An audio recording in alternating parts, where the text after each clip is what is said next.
Well, as a matter of fact, we're looking at another review right here, and we want to focus on a statement that was made by Peter Obi, His Excellency, the presidential candidate of the Labour Party in the just concluded 2023 elections. I say just concluded, it was last year anyway, but it's still fresh in our memories. And he has urged, a heightened focus on food security in this country. It is no longer news that a lot of people are famished. A lot of people are hungry in this country at this very particular point in time. And one of the reasons why he has advanced this is because Nigeria is ranked 109 out of the 125 countries, all right, that are being lavished with hunger in the global index. Looking at this now, we just want to talk a little bit about it. My name is Ramsey Enoch, and of course, I have with me right here Antonia Nwokolo. Why are you calling your name? You think I was not going to know it? She thought I wouldn't be able to know her name. Pronounce it very well. Antonia Nwokolo. No, Nwokolo, I think is a name I can sound very well. Okay. So, Tonia, first of all, let's look at the personality of Peter Obi. Hearing this morning, urging a heightened focus on food security in this country, looking at how Nigeria has been ranked in the global index. What do you think about, I think it is an advice coming from Peter Obi at this very particular point in time. Yeah, and it goes to show that he has Nigeria at heart. He's a man that thinks about, he's not turning a blind eye to the current realities, to the issues, the constant problems of hunger, poverty, abject poverty that Nigerians are in. And it's very beautiful to see that he's making this strong case, raising these concerns, because sometimes when these things happen, we tend to shift focus from what is important. It is hunger that is making a lot of young boys, young girls go into crimes, that's raising the insecurity rate in the country. They say a hungry man is an angry man. So definitely, it is hunger that will make someone, you are in a vehicle, for instance, you see someone, and maybe because you just sat very close to the person, the person is already raising his voice.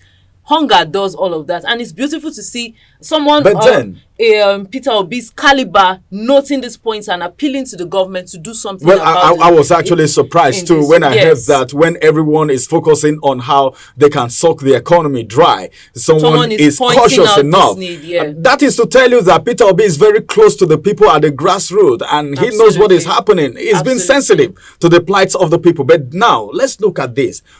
How did we get here? All right, as a nation, 109 out of 125 countries. How many countries behind us? So how did we get here?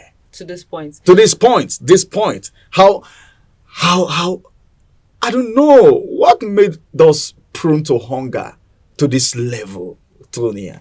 You know, a lot of policies have been implemented over the years, from the military regimes to the past democratic regimes, democratic rule. In 1976, during the then head of state, Obasanjo, when they introduced the Operation Feed the Nation. And that did not work. That was Nigeria's own way of saying, let's invest in the agricultural sector. Let's make sure we have enough food that will go around, that we can feed Nigeria and also export. Nigeria used to be the greatest, one of the greatest exporters of cocoa, of granules, of palm oil. We used to export a lot of farm produce. Even in 1980, there was Green Revolution. But all these policies that they've brought up have failed countlessly because there aren't resources available, or if they provide these resources, they siphon them. And now another thing is the insecurity in Nigeria. That's what I was talking about. Is not even letting our farmers. That's in the past. We've looked at the policies they've implemented in the past. Now let's come to the present time. The insecurity does not let our farmers go to the farm, and even people don't even farm as they used to.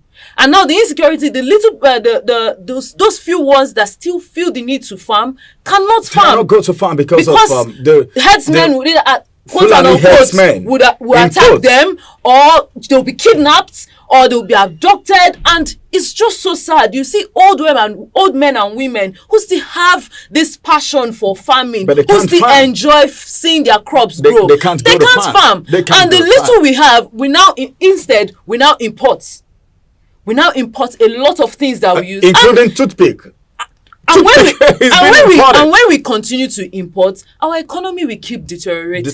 Because you'll be spending more money getting the things you need from outside. If you cannot produce the things that will feed you, how would you be better? How would you be better? That's the question. How would you be better? How would the economy be better if you cannot produce the things that feeds you? Well, Peter Obi has outlined this. He has come out with this. He has noticed this, and he's drawing the attention of the authorities to do something about it. He's urging a heightened focus on food security, or else there will be more crime, and it will be bad if Nigeria fall below the line more than where they are right now. I think the situation will be worse, and we don't wish that for our country. And we want to say kudos to His Excellency Peter Obi for always drawing the attention of the federal government to pertinent issues. This is going to be the size of today's review. And as a matter of fact, we want to say thank you for being part of this. Tonia, thank you for adding your voice to the conversation. Thank you, this was beautiful. At least we're able to do justice